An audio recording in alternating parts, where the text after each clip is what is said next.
Shalom, mon peuple de Dieu. J'ai foi que vous vous portez à merveille, de même que moi.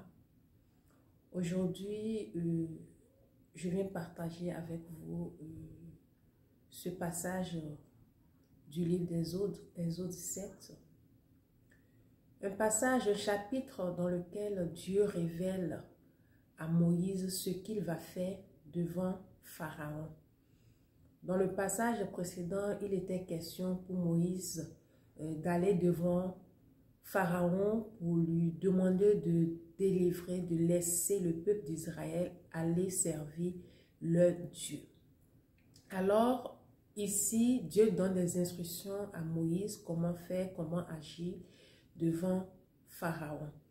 Il dit à Moïse, je te ferai Dieu devant Pharaon.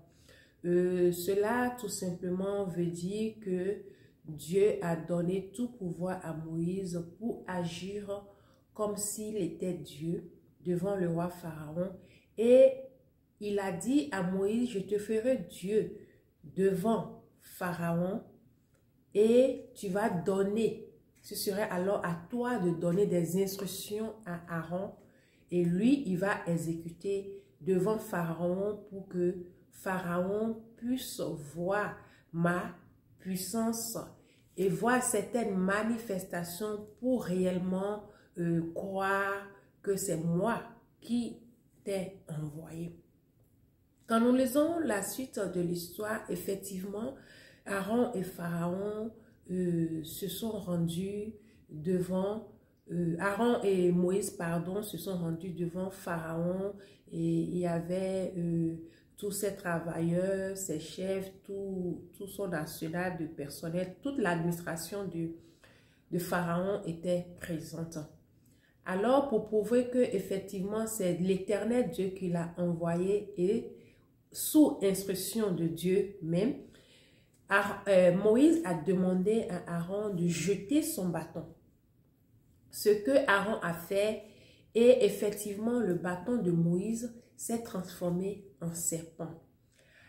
Alors le pharaon fait appel aux magiciens, à tout ce personnel occulte, des magiciens qui font des miracles, je dirais, de venir faire l'appareil. Et la Bible nous fait savoir que quand ils sont venus, ces gens aussi ont pu faire la même chose. Mais un peu plus loin,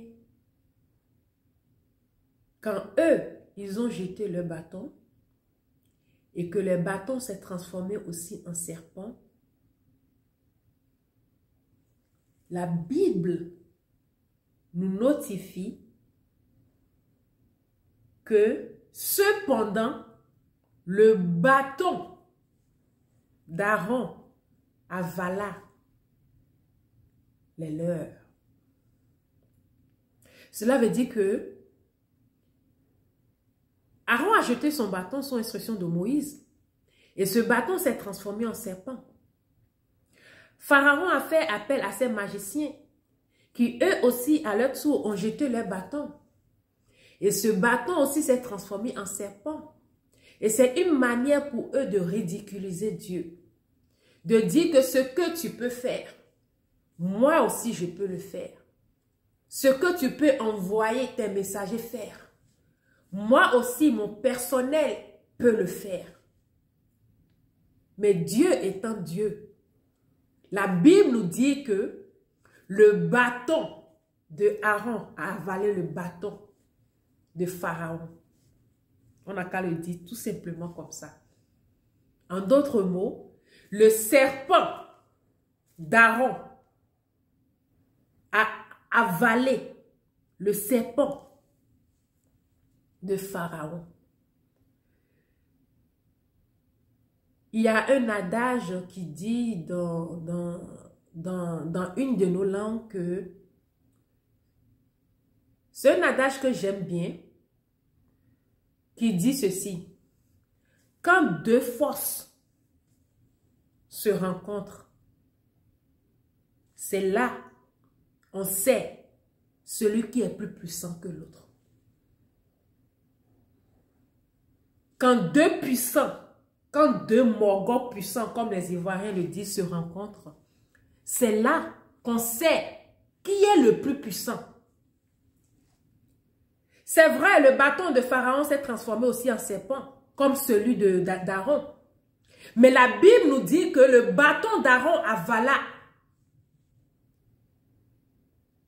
le bâton de Pharaon. Et si je ne me trompe pas, dans la langue Mina, on dit « Ne amegan amevedogwa, funuonya amekenya amegahoa. » Ni mero wekple, medo hiron wekpe, finere no tumede do hunron humedede. Pharaon s'est agité. Mais la suite a montré le contraire. Je viens nous encourager simplement ce matin, nous tous, que de ne pas avoir crainte, de ne pas avoir peur. Nous servons un Dieu vrai. Nous servons un Dieu puissant. Ça peut paraître des fois basculer de leur côté, mais le dernier mot revient à Dieu. Tu peux penser être opprimé par tes adversaires. Mais je viens te dire ce matin que ce n'est pas eux qui ont le dernier mot. Que peu importe les difficultés,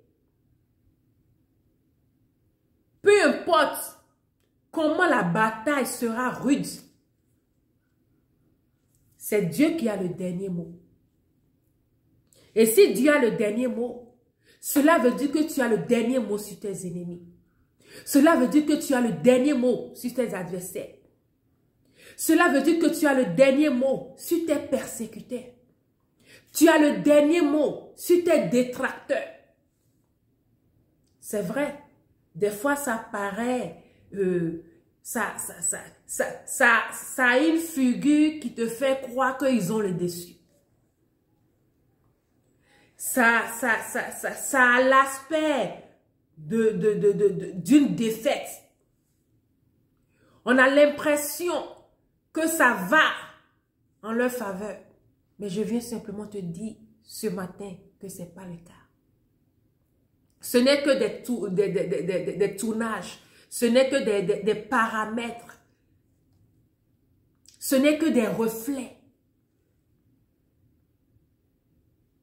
La Bible a dit que le bâton de Pharaon s'est transformé en serpent, de même que celui d'Aaron d'ailleurs. Mais le bâton d'Aaron a avalé le bâton de Pharaon. Je viens t'encourager ce matin pour te dire que peu importe la difficulté, aussi dure que cette bataille sera, aussi dure que cette bataille soit, aussi pénible que cette bataille soit, tu auras le dernier mot. Tu auras le dernier mot. Tu auras le dernier mot par la grâce de Dieu.